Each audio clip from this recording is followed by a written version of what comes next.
Ever since Fukushima, everything's been Fuk'd up.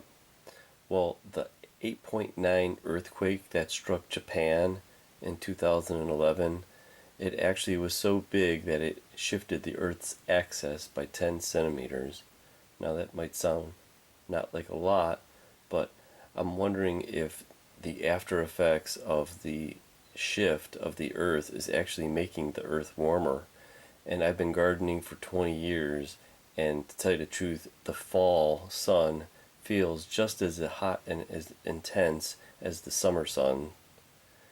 I don't know if this has any contributions to these abnormal flowers that are blooming in the fall instead of the springtime, but here are some comments of people that feel that there's something a lot bigger than the experts are leading us on to believe. Now here are some comments. It says, I have noticed these changes as well. The sun rises and sets in a different place and the moon is upside down a lot. If you pay attention to the sky, you will be able to see for yourself. Someone else over here says, I have been surprised myself because some flowers bloom much earlier, about 3 weeks earlier, and it's not because of the temperature. It's because there's more light. Flowers need both heat and the light to bloom. Here's another comment as of April 6, 2015. I live in western North Carolina. During winter, I always look outside at night while smoking to see my favorite constellation, Orion. I too have noticed it rising slightly off from where it used to, but I dismissed it thinking, nah, it couldn't be. I can tell because at the same point in rising, there are trees that get in my way for viewing. Same thing with the rising sun. I have certain spots for my house plants, not the same amount of light in certain areas. Another observation, I have observed this in the last 3 years. We live in tropic near zero line. The sun from the last October 2014 till now, July 2015, sunrise has shifted towards north about 20 to 30 degrees. Here's another comment. I met a lady in a grocery store the other day, and within 5 minutes we asked each other if we had noticed the earth has changed. More stars in view, and the alignment of the earth seems to be off for some reason. We both said we hadn't told anyone about this because people would think we were crazy. Here's another message from December 2014.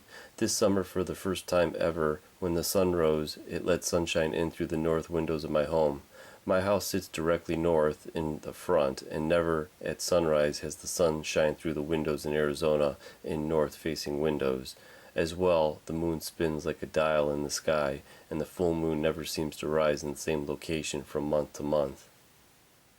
Now, the people from NASA believe that there should be no impact from this change in rotation on daily life, but the Inuit elders seem to be witnessing strange weather up north, and the elders talk about how their world has changed.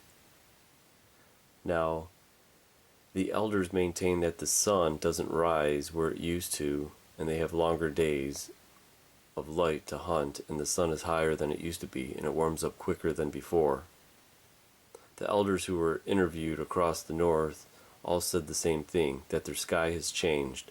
The stars and the moon have changed, affecting the temperature, affecting the way the wind blows, and it's becoming increasingly hard to predict the weather, something that is a must for the Arctic. The elders all agree that they believe the earth has shifted and wobbled or tilted to the north. So something might be going on, and I think it's possible that there was a massive shift, and they're kind of probably trying to keep it away from the public just like Fukushima, they don't scare anybody, and instead of confronting it and letting everybody know so we can deal with this, they would just rather keep it a secret. Today is October 4th, 2015, and I noticed this a couple days ago, and this even happened before it rained. I've noticed that the trees that should be dormant are starting to grow and flower.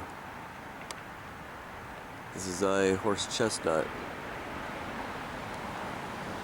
But this isn't the only one. This is why I'm making this recording. Look at how many I found. I happen to spot this one right now. This is a red flowering crabapple. and it's on a bunch of the branches.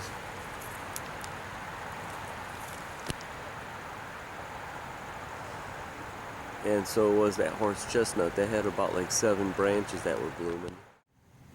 Chinese forget-me-nots are blooming also. This usually doesn't happen until the springtime.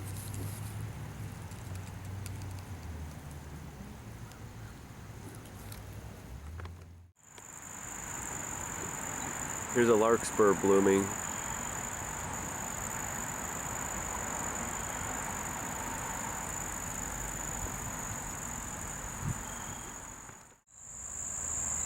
Here's a white blooming lilac that's blooming. Also, the purple one too. Look at this.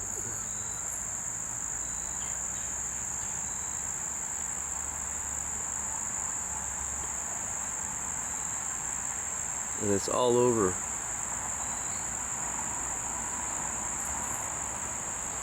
You can see them all in there too. I thought I'd find a couple, but there's a bunch of them. Even the Aloe barbadensis is blooming, and this is not supposed to bloom until the spring inside the greenhouse. And here's another plant that's not supposed to be blooming right now. This usually blooms in the summertime. This is a ginger.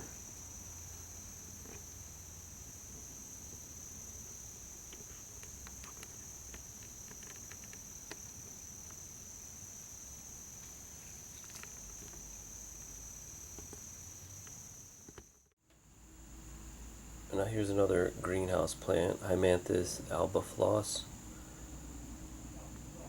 And look at this. It's blooming now instead of the springtime.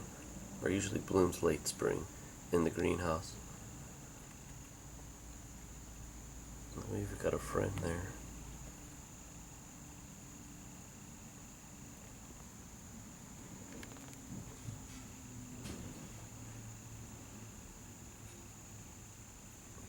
Looks like some snail trails.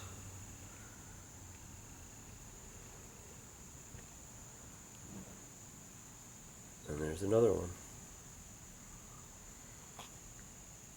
So, I don't know, these won't probably bloom next year then because of it. So, the flowering schedule is kind of getting messed up.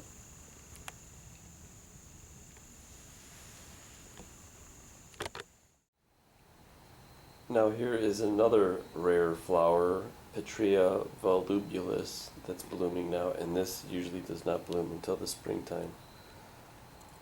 And for some reason all these plants are just blooming right now.